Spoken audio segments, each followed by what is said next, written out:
بعض لوگ جاتے ہیں حرمین مکہ ہو یا مدینہ، بالخصوص مدینہ، وہاں کی مٹی، وہاں کے حشرات، کیڑے مکوڑے، بلی، حتیٰ کہ کچھ لوگ اپنے آپ کو سگے مدینہ کہتے ہیں، مدینہ کے کتے ہیں، تو اس تناظر میں بھی ذرا آپ نصیحت فرمائیں کہ یہ اس طرح کے جو یہ رویے ہمارے، اس بارے میں شریعت ہماری کیا رہنمائی فرماتی ہے؟ شریعت ہماری جو رہنمائی کرتی ہے وہ یہ ہے کہ انسانوں میں شرک کا جو آغاز ہے وہ محبت میں غلو کی وجہ سے ہوا ہے۔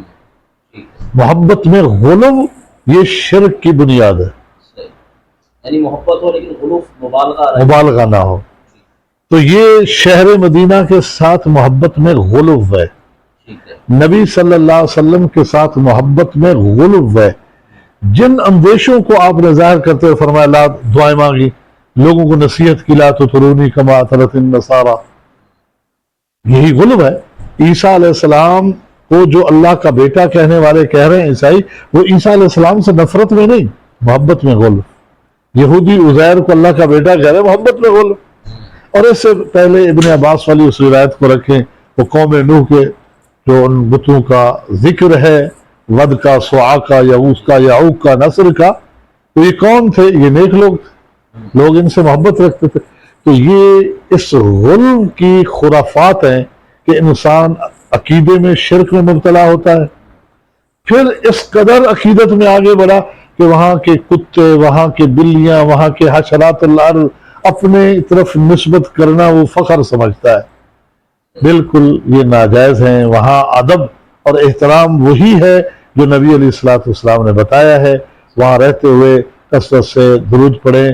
سب سے بڑا ادب یہ ہے کہ نبی صلی اللہ علیہ وسلم کی سنتوں کو اپنائیں، بھی جس سے محبت کر رہے ہیں، دعویٰ کر رہے ہیں، انہوں نے جس عقیدے کی تعلیم دی، جس طریقے عمل کی تعلیم دی، اس پہ تو ہم عمل پیرا نہیں ہو رہے، وہاں کی مٹی اٹھا کے چاٹ رہے ہیں۔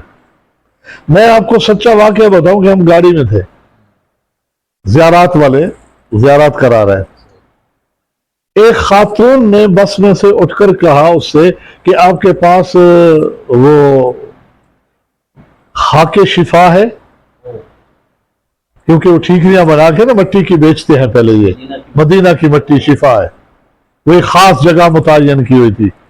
اب دیکھیے اس کا کیا کہتا ہے، وہ کہتا ہے کہ دیکھو آج کل بڑی سختی ہے، اس لیے میرے پاس تو خاک شفا نہیں ہے، لیکن میں آپ کو بتاؤں مدینہ پورے کی مٹی جو ہے شفا ہے۔ آج کل کھدائی ہو رہی ہے تعمیرات کے حوالے سے، ایک سائڈ بتائی اس طرف، اور آپ لوگوں کے سامنے مٹی اٹھائیں گے تو آپ کو پکڑ لیں گے۔ آپ ایسے کرنا کہ کسی کی ڈیوٹی لگا دیں، جب جماعت مسجد نبوی میں کھڑی ہوتی ہے تو آپ کسی کو اس گڑھے میں اتار دیں اور شاپر لے کر وہ چلا جائے اور وہاں سے مٹی بھر کے جلدی سے ادھر جماعت کھڑی ہو رہی ہے۔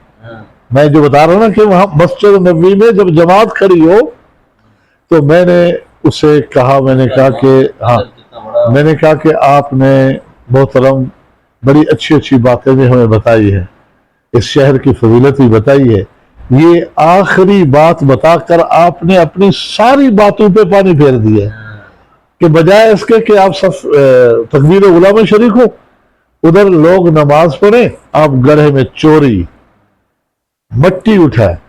یہ عقیدہ ہے بالکل ناجائز اور حرام امور ہے، ایسی کوئی بات نہیں۔